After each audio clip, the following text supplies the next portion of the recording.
Hello and welcome to Hospitality Talks. My name is sam-erik. I'm with my co-host Abid Butt. How are you doing, Abid?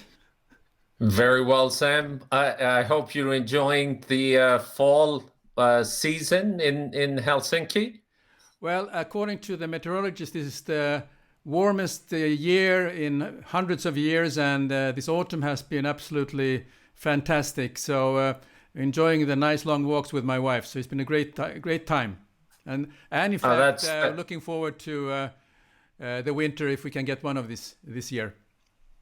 yeah, yeah. The weather patterns, of course, are changing. I guess as the scientists are talking about it, that the longer it can stay warm, more people will be able to spend time outside, and the spread of COVID would be a bit less. So it's a good thing that you are still enjoying a bit of hotter temperatures. So I guess that's one of the silver linings, if you will.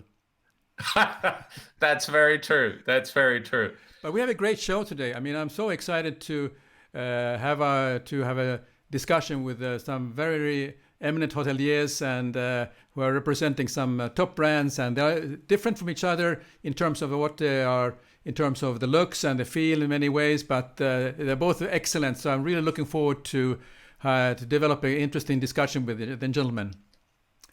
Well, if it's okay, we can get started, Sam. We're going to be talking about everything and anything about boutique hotel brands. So we've got two fabulous brands that are very different from each other, but nonetheless, they are excellent in the space that they operate in. So if it's okay, I'm going to bring our first guest. Let me bring in Neil Jacobs, who is Chief Executive Officer of Six Senses Hotels, Resorts, and Spas. Neil, welcome to Hospitality Talks. Thanks, Abid. Great to be here with you. Well, thank you for taking the time to join us. Pleasure, great pleasure.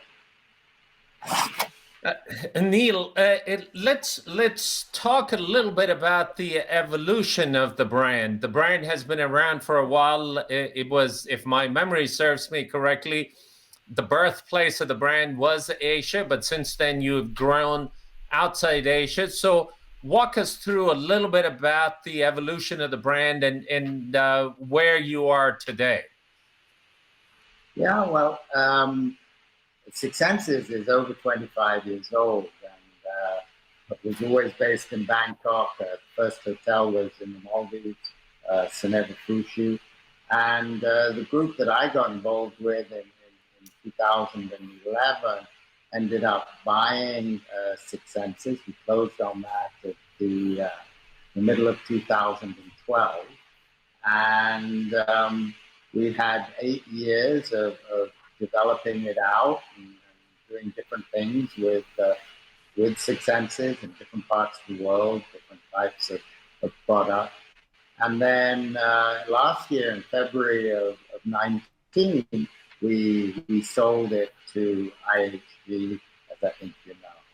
So it's been around a long time, and we're in version 3 of it right now.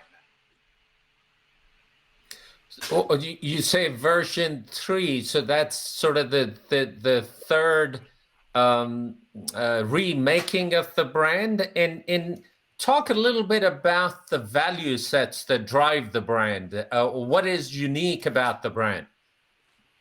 I think we're very true, even today, we're very true to the values that were prevalent right from the beginning. It's about frightened of going remote. We like exotic.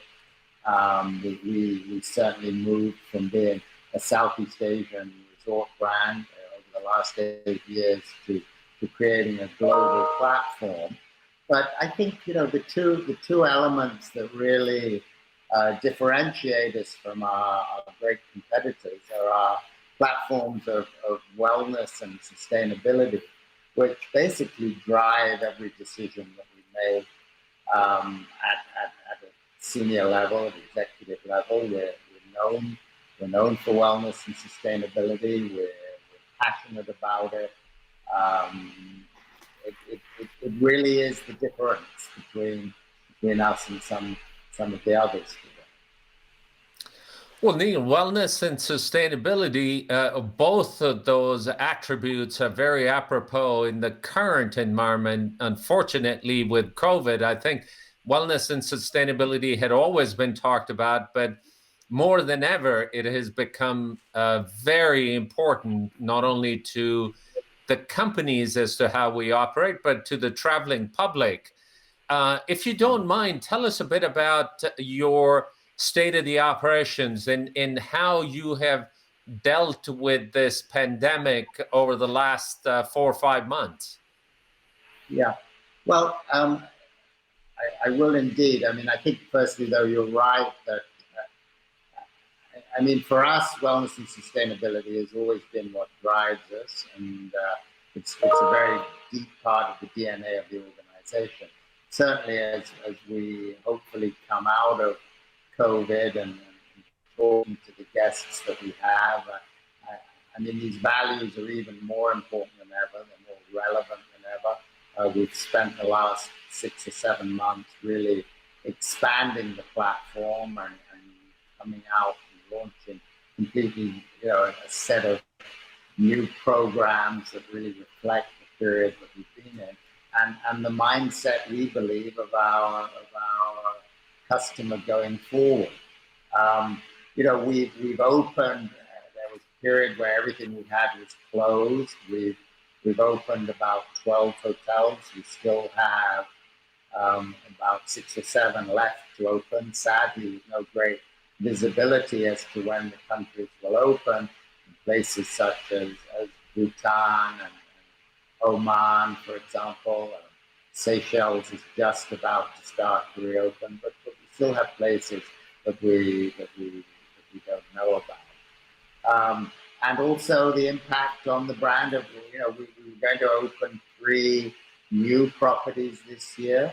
None of the 3 will indeed open, but they will move into next year. The first one will be in Israel. We're opening in the Negev desert, and a beautiful property that's literally been carved out of the desert.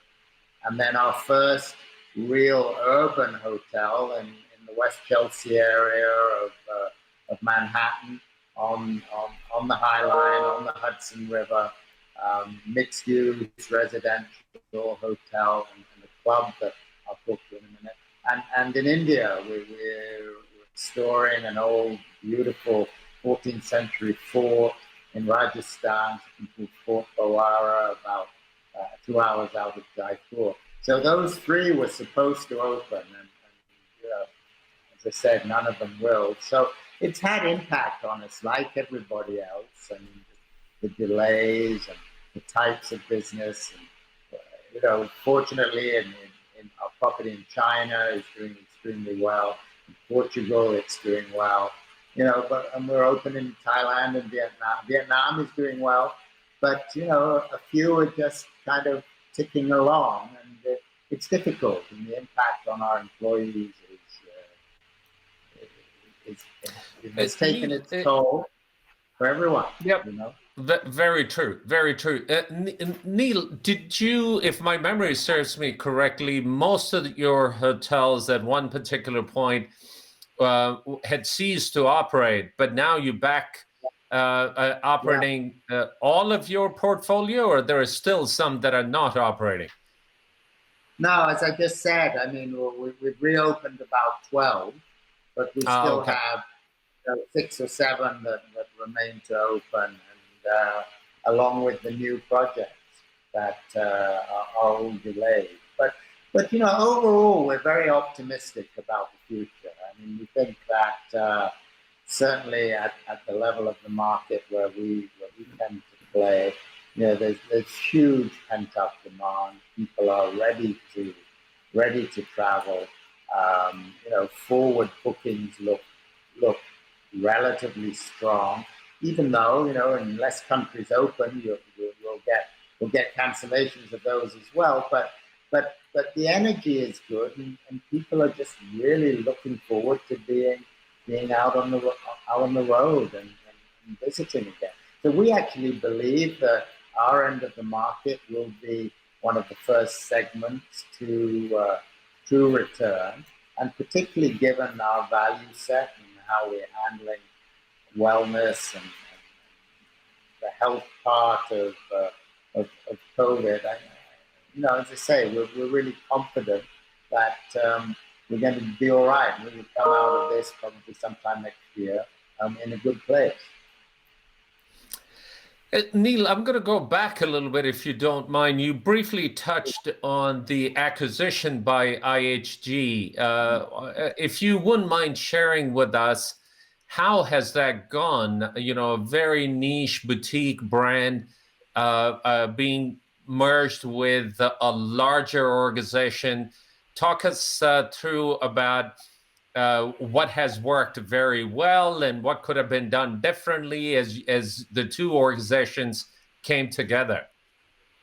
Well, I only have good news, and certainly, when we were talking about the transaction, at the end of latter part of 18, it was very much contingent on an understanding that IHG would not kind of suck us into the huge engine that they had, that they were buying us because of the uniqueness of the product and the level of the market where we operated and continue to operate.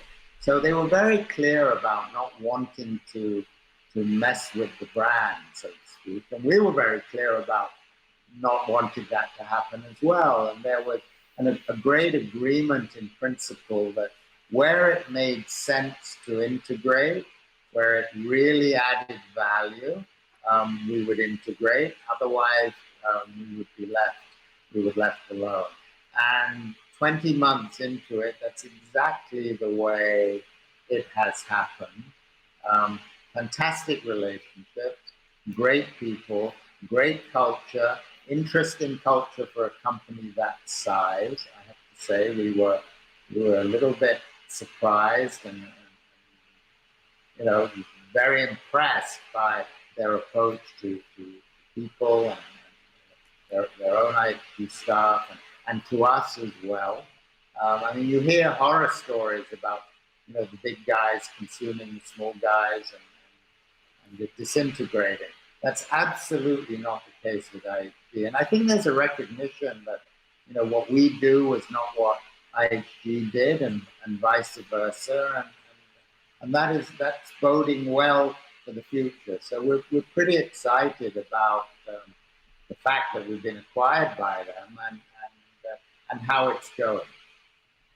Oh, that's fabulous, because a lot of times as the mergers and acquisitions occur, the smaller entities lose their identity, and from a business point of view, that's how these deals are underwritten. But I'm thrilled to hear that you were able to retain the attributes that are very, very, very unique to Six Senses. So congratulations to you and to IHG team for making that work and making it work beautifully well. Neil, I'm going to turn it over to Sam here in a little bit, but just before I do, continuing on with the conversation with IHG, has your distribution or acquisition of guests or knowledge of the brand to the guests, has that changed in any way since you've been part of IHG? I don't think considerably. In all honesty, up until now, we haven't integrated, we haven't been part of the loyalty program. We've been running our own reservation system. Now, that has been one of the things that will change in a very curated way and in a very mindful way of the fact that we are a very high-end brand and behaviors are different, somewhat different with our customers. But we are in the middle of integration of distribution as we speak. Probably yesterday we went live in Cambodia, and China and Vietnam. So we have 5 hotels as of yesterday that are now integrated. So it's a little bit early to tell what impact that is going to have. I mean, the guys in Cambodia were very excited. About 30 minutes after, turning on the switch, we got one reservation in Cambodia for August of next year. So I mean, they were all ecstatic, and I was just happy it actually worked, But so it's a little early to tell, but I think we will see some impact there for sure. And there's 100 million rewards club members, at IHG. Now, not all of them use, high-end hotels, and the number of points that would be required for Six Senses is very, very high, much higher than any other product. But we'll see how that goes. I mean, our presence on the IHG website is very small. If somebody finds us on the IHG website, it automatically crosses over to the Six Senses website. So we've maintained our own identity, even digitally. So that's not been taken over either. So I think 3 months from now, that would be a good question to answer. Well, we'll have to have you back on the show to talk about how that goes. I guess if the thought process continues that it's a different clientele, different brand, and you sort of get best of both worlds, it'll be a winning formula for a lot of other entities to learn from. Let me turn it over to Sam at this particular point, Neil, and I'll be back with you in a moment. Sam, over to you. Thank you, Neil. It's really a pleasure to have you on our hospitality talks, and I've been a great admirer of your brand for a long time, and particularly it touches a lot of us Finns. But the key pillars of your brand is about wellness and sustainability, and particularly now my question relates to the sustainability, because majority of the millennials, what we call the young adults, for them that's a very, very important factor in either choosing a place to work that they conform with the values, and also is a place to stay for the holidays. Could you share a little bit about your approach to sustainability, and now considering that we are in the second wave of this pandemic, and some people said that that there's a silver lining, that the COVID is going to change our behavior really fast. So is that related to sustainability, or what are your thoughts on this? Well, I think, our brand has always been for people that care about sustainable practice, and we've been known for that. So we tend to attract a customer base that really cares about it. I mean, we've been doing, 25 years ago, we had, before anybody was even talking, knew the word sustainability. We had permaculturists at corporate level. We were growing our own food. We were not bringing in any, imported water. There were no plastic bottles at Six Senses, or certainly there's never been any plastic amenity bottles of shampoo and so on. Millions of those bottles. So it's really very much part of the DNA of the company. And we look at it in 2 or 3 buckets. One is clearly the built environment, where all of our properties, particularly most of them are resorts, are built according to very strong sustainable practices, whether it comes to water or energy, and so on. The materials that are used tend to be very natural, and you don't find and very local. I mean, you're not finding crystal chandeliers and polished marble in Six Senses, so it is very organic. We're a little less rustic today than we were 20 years ago, because I think tastes have changed. But but we are still as natural as we were. So you have the built environment, you have the community outreach piece that we're very involved in. Ever since the beginning, 0.5% of our total revenue as a hotel or as a company is allocated to sustainable initiatives. In the old days, it came to corporate, and we used that money corporately. But when my group got involved in 2012, we changed that. Now the money stays in the country where it's generated, and there's a committee that decides where that money is spent. So we take that very seriously.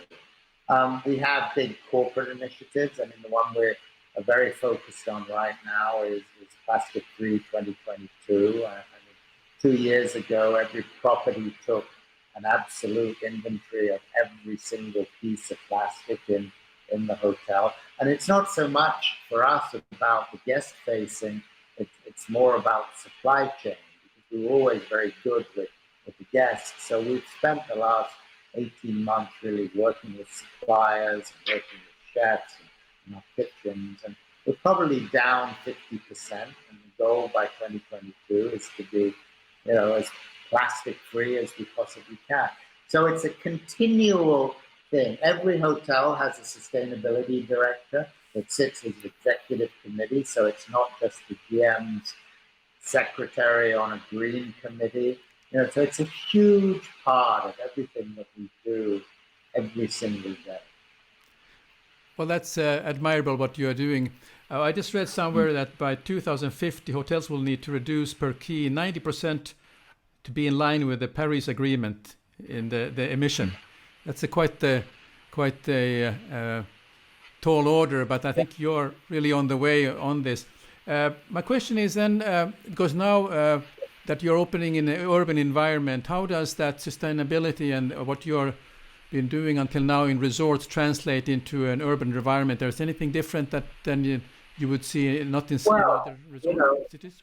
Yeah, clearly we're going vertical instead of horizontal. But in New York, for example, we have a rooftop, and I was, the developer said to me, "I assume you want to do a pool on the roof," and in Manhattan, which is what most hotels with rooftops do there. And we said, absolutely not. We want to do an organic garden, just like we do in our resorts. So we will grow a degree of our own food in the West Chelsea area of Manhattan, which it doesn't really exist in Manhattan today. We don't focus too much on LEED and on the designations, but we hadn't in the resorts because we just did things very sustainably. But in the urban environments, we're more focused on that. So our standard is at least to have the building be a LEED silver or platinum if it's at all possible. Difficult to get platinum for a hotel just because of some of the supply chain regulation.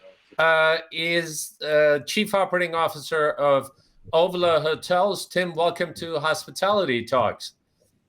Welcome. Thank you. Pleasure to be here.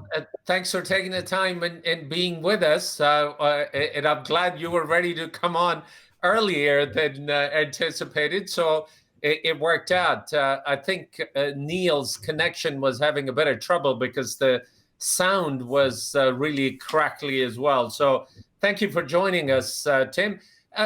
Help our viewers understand what makes Ovolo different in a really crowded space of these quote-unquote lifestyle hotels. And in all transparency, Tim, lifestyle is a bit of a pet peeve for me. So... Well, I tell you, you're 100% correct. And look, to be honest, I think it's more of a industry term than anything else, because if you ask a lot of our consumers, I think lifestyle hotels, they won't exactly know what that is either. And I don't think the industry knows what that is. Well, they went through a period where everything was boutique as well, right? So look, Ovolo, we're an owner-operator. We have started off from a hotel brand perspective. We've literally just celebrated a 10-year anniversary last weekend. 10/10/20 was our 10-year hospitality hotel space anniversary. But the company's been around since 2002, and it was started off in the service department real estate space, grew throughout Hong Kong, shifted into the hotel segment after the GFC, and then has further expanded down into Australia. But our model has always been an owner and the operator, and that's how we've grown our brand to date. Currently, we have 12 properties, or soon to have 12 properties up and operating. 4 of them here in Hong Kong, 7 in Australia, with one that was going to open this quarter, but will be delayed to Q1 with COVID, of course. And then next month, about 3 weeks away, we're opening Indonesia, which is our first foray out of Hong Kong and Australia. So for us, look, we're all about effortless living. And I think from our founder as well, when he was traveling the globe in the manufacturing space, a lot of things irked a frequent traveler back then. And I think what Ovolo has done is addressed a lot of these concerns and really put the guest first, not only from an experience point of view, but also through to a certain level of even through to almost a monetary point of view, when we look at, a loyal guest is a happy guest, and someone with a great word of mouth and a lot of loyalty to your brand is also someone that's going to be a productive consumer for you moving forward. So we take a lot of pride in offering value add opportunities and services to our product offering to make sure when guests stay with us, they really have, I suppose, the run of the house, and they can really enjoy what they've paid for. Because when you think about it, travel is escapism. People want to get away from the normal day to days, and why not enjoy what you've booked into, whether it is business or leisure. And look, we arrange all of the benefits that we put on as part of our effortless living ethos. Really helps guests do that, and that's everything from breakfast through to self-laundry, through to social hours every day, mini bars in your rooms, loot bags, Wi-Fi's, flexible check-in and check-out. If we can let you in at 6 a.m., we will do. And if we can let you out at midnight, we also will do. And we won't take the opportunity to nickel and dime you for those extra hours, because it's hospitable. If we can afford to do it, why would we not offer you some added value for your experience? So that's a little bit about us in the boutique space. Oh, that's fantastic, Tim. You said you went from service apartments into hotels. Your hotels are very uniquely designed.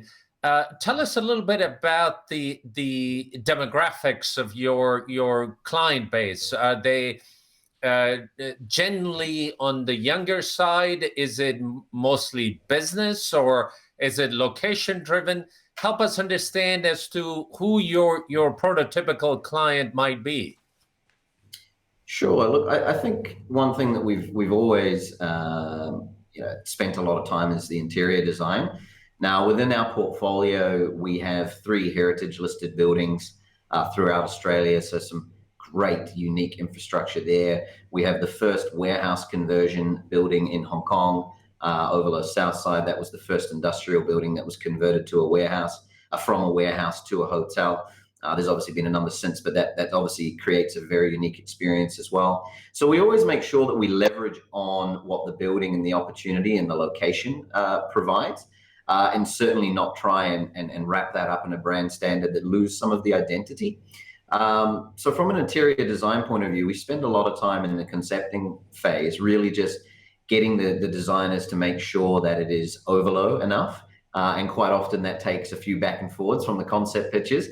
And there's no real clear term of what is Ovolo enough to every property as well. So we work on that, and we continue to take uniquenesses out of the locations, the type of building, the end user that will ultimately be there, and what would appeal to them. So we take, when it comes to location, when it comes to the target guest, we make sure that we don't alienate anybody, especially from an interior design point of view. I think the interiors transcend generations. And our soundtrack, if we look at a lot of our hotels, we run our own Spotify channel as well, Radio Ovolo, and a lot of our hotel playlists follow this type of programming, which is quite circled around a lot of 80s music and genre and tempo of the time. And you find that those are all quite relatable regardless of, whether you were listening to those guys live, or whether you've heard it throughout your life in some form of commercial or movies or anything like that. And the music of the era kind of transcends those generations. So with tasteful interiors, when you look at the art that we do, we have both a little bit of a touch on classic, but quite a heavy pop art element within our properties. Of course, there'll be no Ovolo that is not an Ovolo if it doesn't have some form of neon in there. And I'm talking the real neons, not the LED versions. And I think by doing that, we're actually able to appeal to quite a wide audience, because we're not going specifically niche in any particular form, and we're not, I suppose, being too mature that the millennials may not find it appealing, or making it a little bit too, I suppose, in your face that someone like a baby boomer would feel a little bit out of place. So look, yes, I mean, when you look at the traveling population at the moment right now, our properties vary. In Hong Kong, we tend to do a little bit more business. In Australia, we tend to do a lot more leisure. But at the same time, the Australian market has a very heavy domestic component. And obviously that bodes well for recovery at this point at the same time. But you tend to get a good crossover between, the purpose of use in Australia, whereas, in Hong Kong, you do tend to get a bit more heavier on the business side of things. So, yeah, look, we do have quite a wide demographic of guests, and we'll continue to do that because I think that bodes well for us as a brand. And our properties are really so unique. We have everything from 41 keys to 191 keys. So when you look at that, it's quite hard to, I suppose, put them all in one basket and look at them all appealing to one particular segment. But at the same time, within Hong Kong, with 4 properties, we can position each property to tackle a certain segment of the market.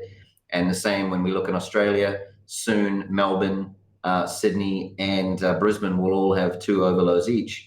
And therefore we can also make sure that we're not only from a location perspective, but from a demographic perspective, making the most of the opportunities there. Terrific. Thank you for that, Tim. Let me just make sure. I'm sure Sam in the background is feverishly trying to get this thing set up, and Neil has been trying to reconnect, so I'm sure he'll come back. We might have to flip back and forth, so just bear with us. Tim, your model of growth has been predominantly owner-operator. Is that the case moving forward? Are you thinking of changing that operating model in any way? Look, not in the short term. I think we quite often wear 2 hats. We wear the real estate investment hat at the same time as we wear our hotelier hat. So it's quite good to be able to have your fingers in both pies and really maximize the potential of each and every asset that we look at, so that obviously you can reap the fruit that you sow as well from your efforts on property. We have looked outside of the ownership model into lease model, and we've certainly had a few conversations in that space when the right opportunity comes up. We quite like the lease model for the same reason, as you can be essentially your own boss for that period of time. And depending on where you are and what length you are, it is also a tradable space. Hotel management agreements, I think, will be something that potentially we look at a little bit further down the line from a growth perspective. Obviously, starting to manage third-party properties does require a different skill set, and you obviously don't have the same level of freedom in terms of positioning the product and looking at synergies from a global scale. So the element of control to make sure the brand doesn't get diluted at the same time is quite important. And obviously, if we're our own boss, so to speak, then it's really easy to make sure that our brand integrity remains. That's fabulous. Now, your hotels have predominantly been in urban core environments, whether it's Australia or in Hong Kong area. Are you thinking of changing that in any way? Are you looking at leisure destinations? We have had an eye on leisure destinations, yes. You would say that, okay, Bali is a 100% leisure destination, and you'd potentially be quite right. However, the asset that we acquired there was very urban in its style in terms of the way it was made up, its location, proximity to services, the facilities, landscaping that came with it. It was very easy for us to transcend our model and place it into that environment. And obviously with our brand awareness that we have in Australia, and Australia being such a significant feeder market to Bali specifically within Indonesia, that made a good sense for us. We have looked at leisure model opportunities. They are obviously, they tend to be of smaller scale at times. And therefore, sometimes, unless you can leverage some shared services, they are a little challenging from a feasibility point of view, unless you, I suppose, identify some key partners that you can align with. But there's great opportunities for leisure products in Australia, especially all of the wine regions, Hunter Valley, a lot of synergy there with our core urban products. So it's something that we've looked at, and I would say, yes, if we come back in a few years' time, there will be a segment of our portfolio that is leisure dominated. But for us at the moment, as we continue on our growth plan, or what we are strategically aiming to achieve, we will stick a little bit more to our core urban properties for now. So do you think that the brand attributes would translate well into leisure destinations, or will you have to adopt it as you go into some of these other areas? No, I think they work very well. I think what we'll do is we'll probably put a few of them on steroids and give you a real experience when you've got a bit more time on property.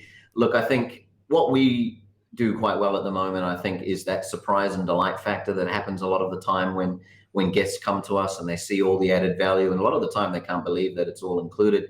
And look, a lot of it, we're not going to go and say that you've reinvented the wheel, but you've obviously the way that it's being presented to guests and that added value that's come through has really been quite a surprise and delight moment. And because a lot of our properties are, as you say, a little bit more core and urban, you spend a lot of time outside the property, and therefore you may not necessarily make the most of the facilities day in and day out. Leisure properties, of course, you'd probably spend a lot more time on property because it is a bit more of a getaway, where you'd stay in the hotel, you'd potentially look at spas and wine clubs and all those type of things that would come depending on the type of product. So I think, what we have now, I think, translates very well, but we will definitely have to go into version 2.0 or 3.0 with the benefits offered to really surprise and delight in the leisure space. But no, I think it transcends well. No, fair enough. Tim, tell us a bit about sort of the state of operations, and how have you dealt with the pandemic? Did you have to cease operating? Have you changed what your offerings happen to be? So walk us through a little bit, if you don't mind, please.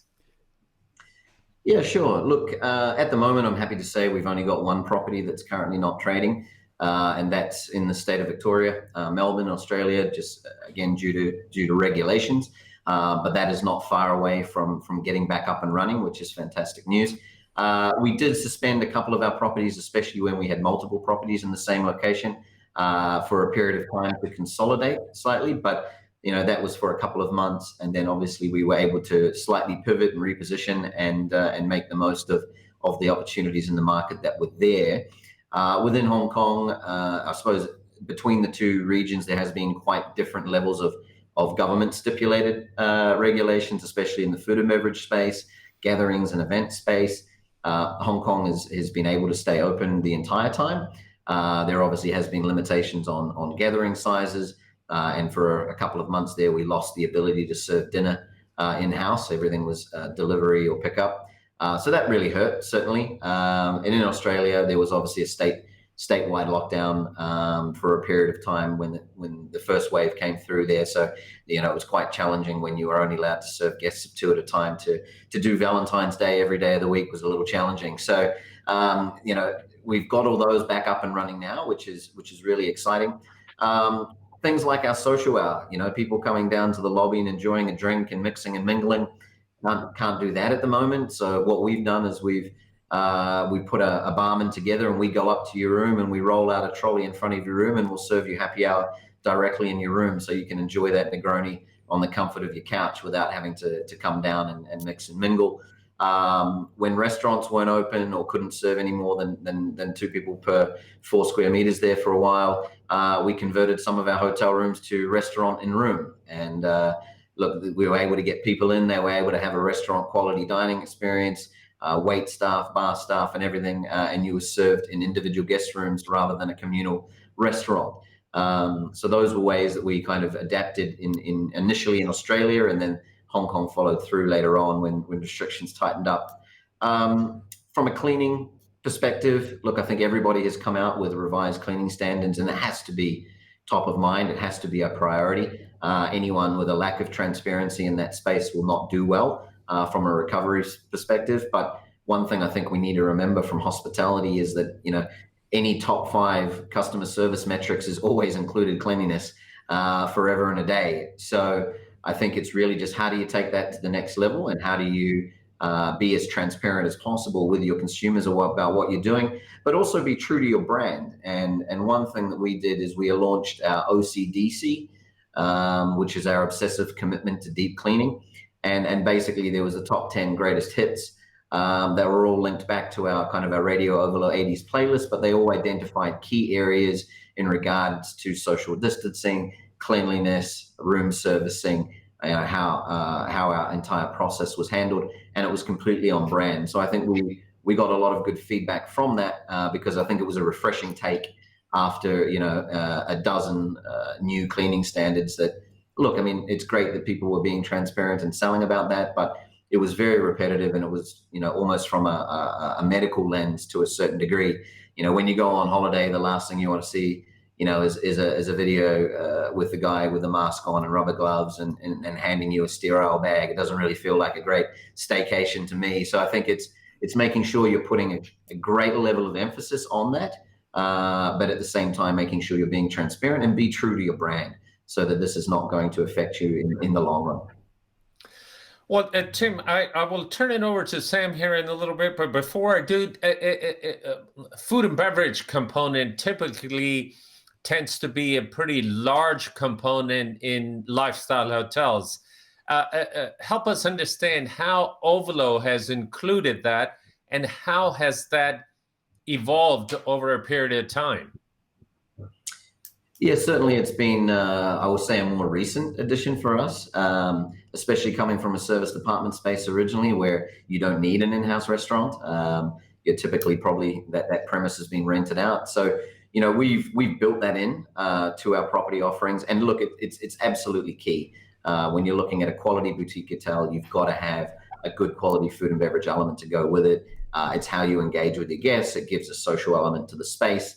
But also it's a big neighborhood engagement piece. And I think that's something I remember attending an event, a USC alumni event here in Hong Kong, and Chip Conley was speaking.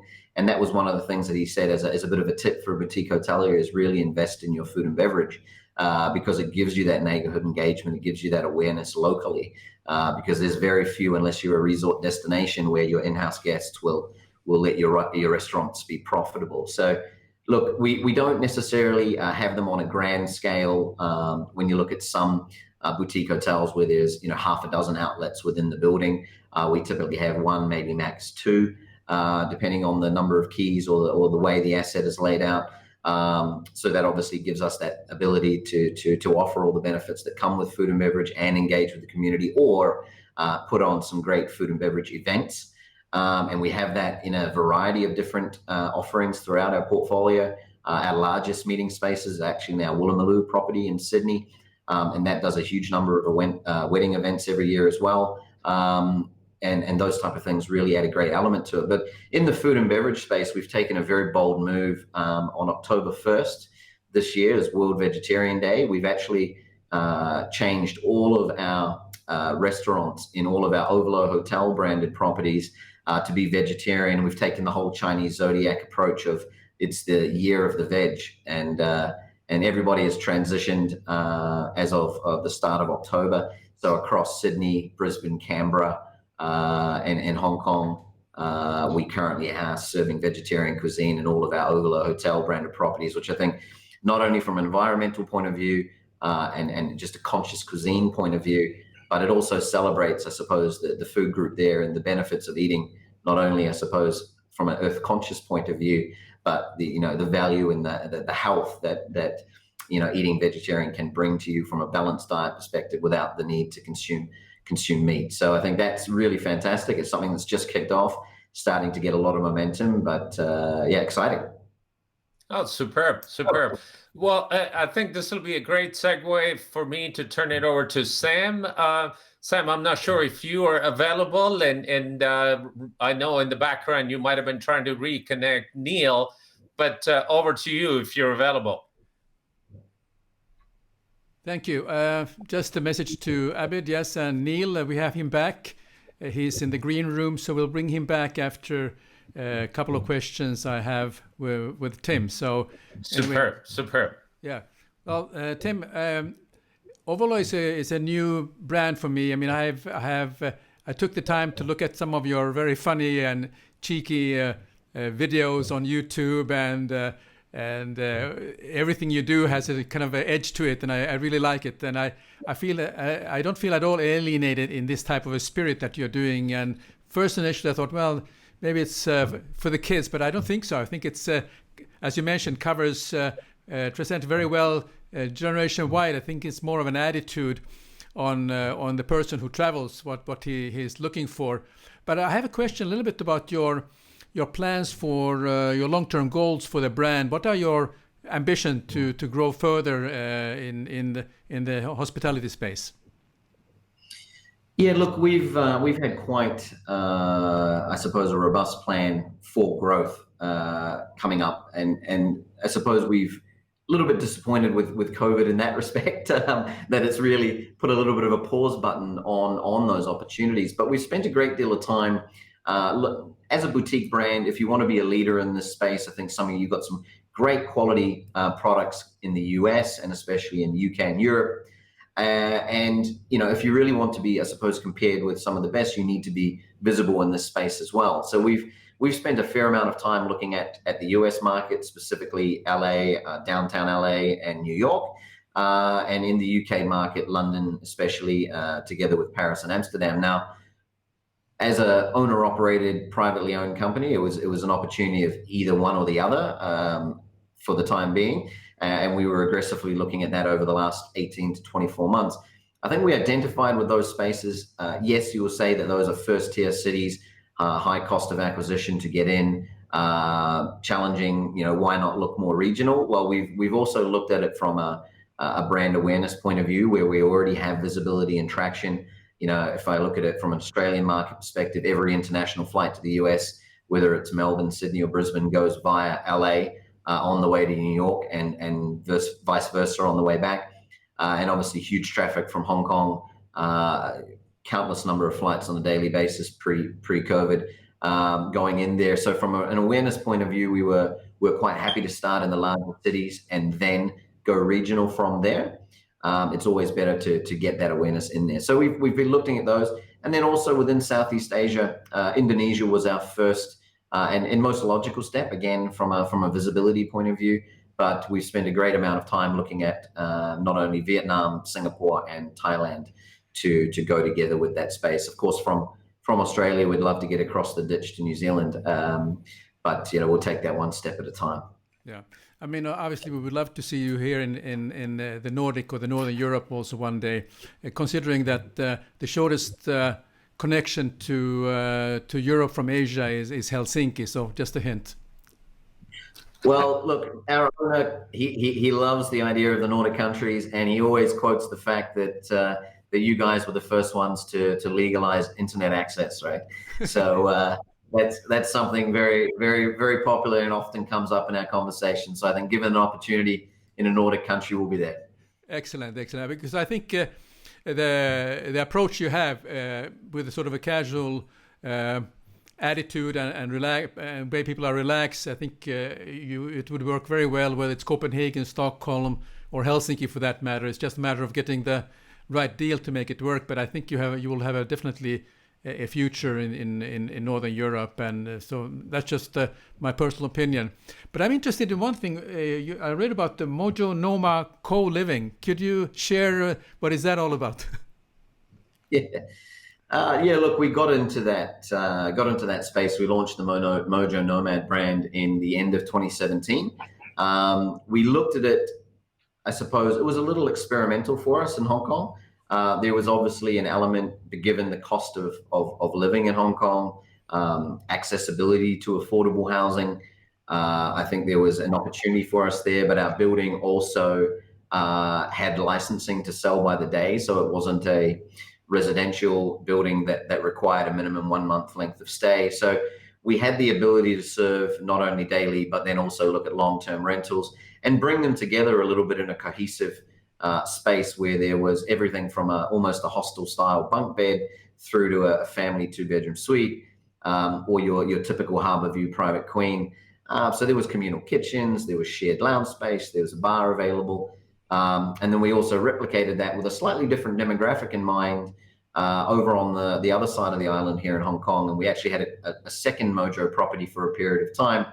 But we also found that because the products themselves were really quite different, and they really were serving, I suppose, very, very different sets of demographics, we actually pivoted and refined away the second property to refine it a little bit. And that's where, instead of being a house of brands, having the Ovolo Hotel brands and then the Mojo Nomad Hotel brand, we actually bundled that into the By Ovolo Collective, and we became a branded house. So we utilized the affinity that had been built up over the years for the Ovolo branding. So we kept our core products being the Ovolo Hotel model, and then anything that was I suppose a little bit more tailored to certain regions would fall into the By Ovolo Collective. So ultimately, what that gave us at the same time, not only was it working with the existing branding that we had and the notoriety, but at the same time, it let us be very flexible in terms of the product that we were offering, the type of assets that we were looking to acquire. And we were able to look at something from an Ovolo Hotel perspective. We would never go above 200 rooms, because if you go above 200 rooms, guests start becoming numbers and you'll never be able to deliver on the guest experience. But if you look at something like a Mojo Nomad type of product, or our Bali hotel, for example, was called Mamaka, those properties you could easily do 300 keys or more, because it's a very different product offering. What they're expecting, the way the buildings are programmed, it's quite different. So the Mojo Nomad as a brand, we've actually kind of kept that to the one particular property and bundled it into the Ovolo Collective, and that way we can be very flexible the further that we grow our portfolio. But in terms of growth, to be honest, it's going to be a little bit shaped by the availability of capital moving forward. I think try and get a hotel construction loan in the US right now. Good luck with that. So I think it is going to be, from a growth perspective, I suppose, where the money is moving forward. Thank you. What I'm going to do now is I'm going to bring everybody into the same screen, and we can continue the discussion. So thank you for those inputs. So I'll bring everybody into the same screen. So I think this is great to have Neil back also. Terrific. Wonders of technology. Well, thank you. Thank you for that, Tim. That was great insight on the brand and what you're looking to do moving forward. Back to you, Tim. Is your business acquisition model any different? How do your consumers tend to book with you most often? Is that through third party online or direct to the hotel? Can you talk a little bit about that? Yeah, very different across the portfolio, to be honest. Again, with, I suppose, the domestic market that is Australia, a heavily domestic market there, we get a lot more of our bookings direct through our own hotel website. We don't have our own loyalty program. We feel that a lot of the benefits that we offer already are a certain level of instant gratification to stay with us. You don't get all those benefits if you book via an OTA, for example, or a third party. You get all of that at the same price booking direct. So we utilize that more than the cost of running a loyalty program, because we simply don't have the scale and we're not visible enough in a lot of markets. So with that, some markets respond better to direct communications, and because of the number of properties that we have in Australia as well, we've built up quite a decent database there that responds well through social EDMs, kind of email marketing and things like that. Whereas obviously Hong Kong, almost everything is international inbound. Even if it's coming from China, it's still theoretically international through to the borders. So hotels in Hong Kong typically trade at a much lower direct percentage and a higher level of I suppose, OTA business. One thing that we have seen change quite a lot recently is especially that more typical wholesale market. We have a number of alliances within our portfolio. Some of them we have grown, some of them were inherited at times. But for example, Ovolo Southside in Wong Chuk Hang here in Hong Kong is a member of Design Hotels. Prior to that, with Starwood, we had access to the SPG program through that affiliation. And that has obviously moved into the Bonvoy program, post acquisition with Marriott Starwood. So that property does quite well out of that segment because it just gives it a bit more visibility, especially from that American segment coming into Hong Kong, which is quite a big feeder market. We also have small luxury hotels affiliations. Sydney, Brisbane, and our smaller property here in Hong Kong is a small luxury hotel. But only one of those, we actually tap into the world of Hyatt because either it's due to scale or just the nature of the asset, whether or not it would actually require additional distribution through a loyalty program that obviously comes at a cost. So I think we don't have any particular reliance on any one segment. I think we're quite well versed. The only concern with Hong Kong as a market was its reliance on mainland China, which obviously with the political unrest pre-COVID has proven challenging, most certainly. Yeah. Neil, if you don't mind me asking about the growth of Six Senses, what is your growth model moving forward? Are you planning on owning some assets? Is it predominantly through third-party management? Are there particular markets that you would like to be in?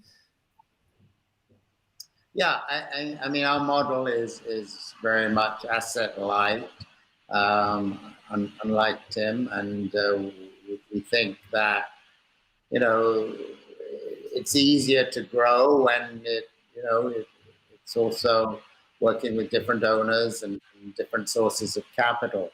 So we're very focused on management deals. We will put some capital in, selected properties, depending who, what, and where. So, there is a time skin in the game. Our focus is very much still on extraordinary resorts and extraordinary resort locations, but also on, gateway urban cities, globally, in fact. So that's very much focus. It's going to be, we probably today have about 20 projects in various phases of development. So it was pretty robust. The pipeline was pretty robust pre-COVID. And as I think we're all saying, that's slowed down a bit. So we'll see how that all comes out in the wash, so to speak. Global focus, very much so. And I think the next few months are going to be very interesting from perspective of, the transactional climate and, what happens when lenders start to get a bit fed up with all this. And, sadly, it's that period where there will be more transactions. The distress will be real in some cases, and you hate to take advantage of somebody's misfortune, right? And so we're very mixed on that, but we think that there will be more opportunities for all of us going forward, actually, as a result. That is very true. I think travel is innate in the human DNA. We do want to be socializing with others, so travel is bound to come back, and my opinion is that it'll come back with a vengeance, because there is going to be that fatigue of being isolated for a long time.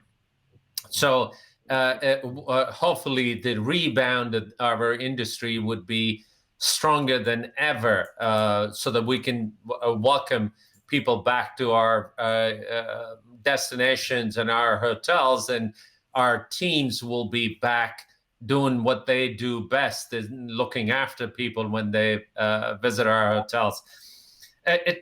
Tim, how do you see this particular segment of luxury boutique niche I beg your pardon, a boutique lifestyle hotel evolve? Yeah, so we're certainly not all of our hotels. Some do, but certainly not all of our hotels would play what you would consider in the luxury space of the boutique. I think for us, it's certainly something where I think people are looking for a little bit more difference and personalization when it comes to their stay experience. And I think the more that you can, I suppose, affect that and offer added value, really connect with your consumer in a genuine way, and that's really important. I think the authenticity of the product will be key. I think it's certainly a segment that has got a lot of traction moving forward. There are more opportunities coming up now. I think when you look at it from a development point of view, there's a lot of conversion opportunities of hotels that would do well, that perhaps were not hotels before, and some of the bigger boxes that have perhaps run their course and have been a little bit put into the spotlight because of our current situation in COVID. You might find they transition into something else where regulations and licensing allows. So I think in the boutique space, look, people will want that to be a little bit more intimate. I don't think people are going to rush back to convention hotels or 1,000-room hotels the minute they get to travel. They'll want to be where they know that there's been enough attention to detail. They are known, they are looked after, they are not just a number to the receptionist upon arrival. Because I mean, you look at some of the big scale hotels, that really is the case, and it's the model, right? It's not anything against it, but I think that's where the boutique space will win moving forward. Terrific. Neil, do you see this M&A activity continuing on? Do you think there would be further consolidation in the industry and in the benefits that are derived from that? I mean, I think there will be, but when you look at the large strategic companies, there's not that many, left anymore. I mean, it's about 4 groups, right? And but I still think you're going to see some more activity coming out of this. I do, whether it's smaller groups or even just individual independent hotels. I think there's appetite for that, and that said, cash is king right now, and liquidity is what it's all about. So as Tim said, it's tough to get a construction loan in New York City today, that's for sure, and elsewhere. But that will change. It cycles, and I think as soon as people start traveling again, and there's a little more buoyancy, you're going to see a lot going on.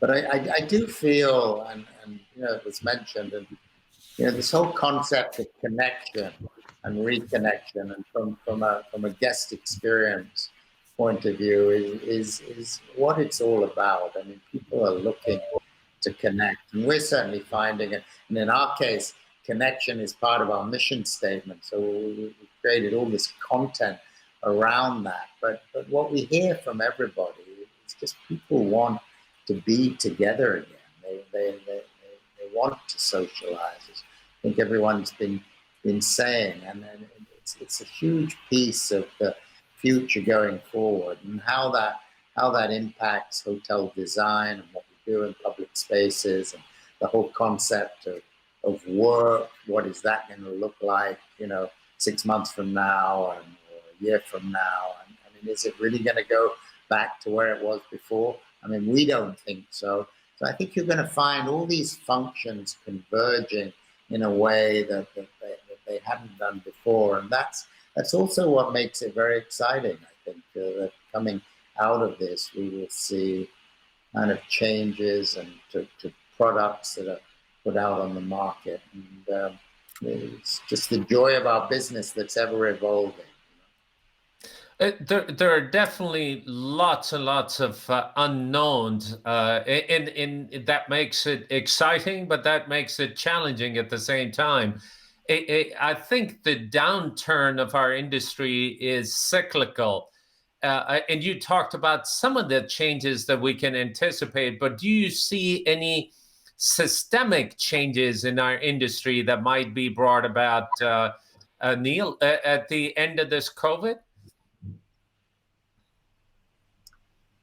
I think that, and again, Tim touched on it, I think people want personalization, and that doesn't matter really at what level of the market you play. And I think and I think that just what we do, and the boutique hotel side of the industry is only going to get stronger and stronger. And the customer is saying that and telling us they want personality, they want design, they want content, and they want a takeaway that is different from the majority of hotels that exist today. So I think those groups that are focused on that are focused on individualization, on designing hotels that appeal to, I wouldn't even call it a demographic, it's more a psychographic of like-minded people that want certain things around food, around wellness, around sustainability, around design, and that there's learning from the stay, particularly in a resort environment.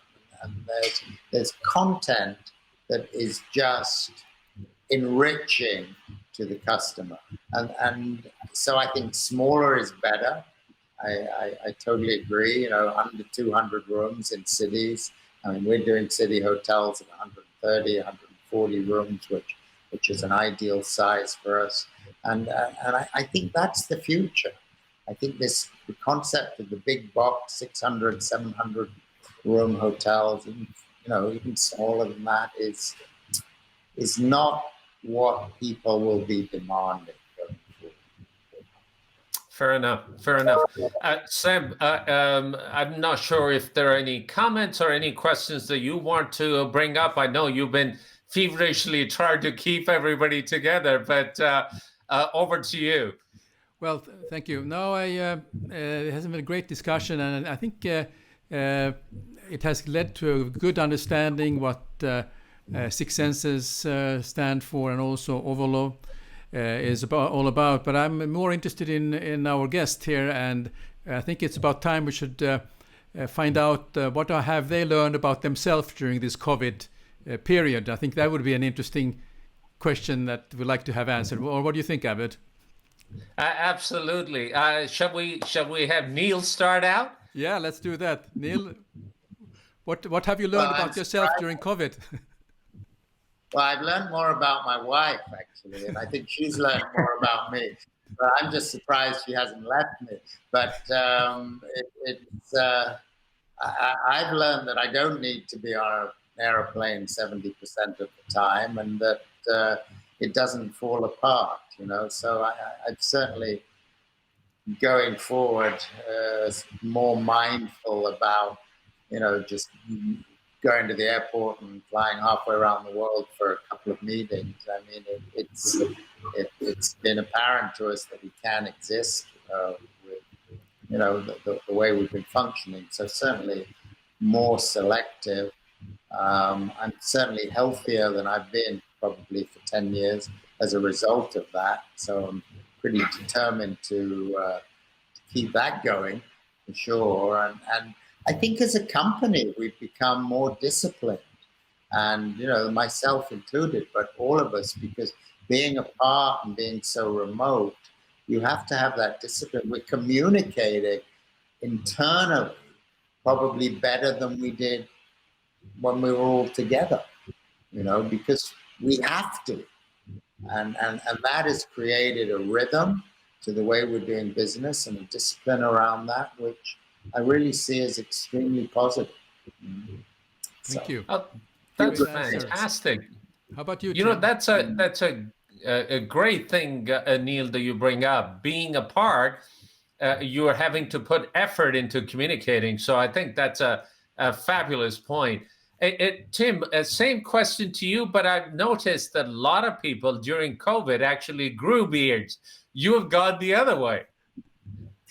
Oh, look, it started. It started. It's recently come off. It was the middle of the Hong Kong summer, humidity. It was enough. It was enough. But no. Look, I think it's been a little bit more apparent to me, and I would say it's probably not necessarily been on my radar to the same extent. Is the mental well-being of some of our staff as well. Because especially, in areas where, they're perhaps working a little less than they were used to, or they've been in regions where, it's been stipulated that, you've had to close or suspend operations and things like that. The stimulus provided by some governments is great, but there's certain elements, like in Australia, for example, we have a lot of, or had a lot of working holiday visas, and those type of guys, don't get access to these kind of job keeper programs and bits and pieces that come out regionally.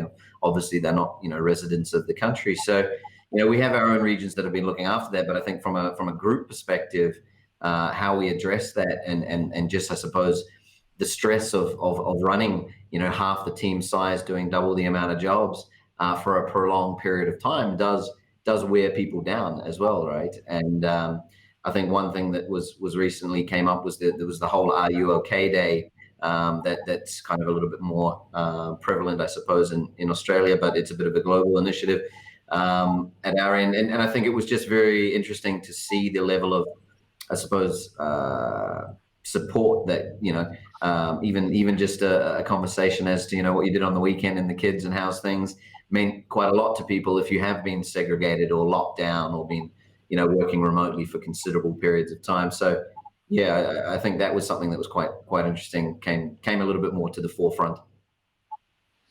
Well, that's fabulous, gentlemen. This has been a great discussion. Thank you for taking part in it. Thank you for sharing your insights to our viewers. We really, really appreciate it. I know it's getting late in the evening, and we've been live for more than an hour now. So unless there are any questions, gratitude from myself and on behalf of Hospitality Talks to both of you and all of our viewers for joining live. We look forward to having you back, but more importantly, we look forward to having a drink together in some part of the world before too long. Over to you, Sam. I also like to thank all the live viewers on LinkedIn Live, on YouTube and Facebook for joining us today. Now, if you were not able to join us live and you're watching it as a replay, appreciate if you like our topics. Just press the subscribe button if you're on YouTube and press the notification bell, and you'll be notified next time we are live. We will continue with some very exciting guests, and particularly have a gratitude to our guests who joined us today, Neil and Tim, great hoteliers, great companies. So it's been a great, I learned so much during this hour. So we are looking forward to welcome everyone again to our episode, and otherwise stay safe and stay well. Thank you. Good. Thank you.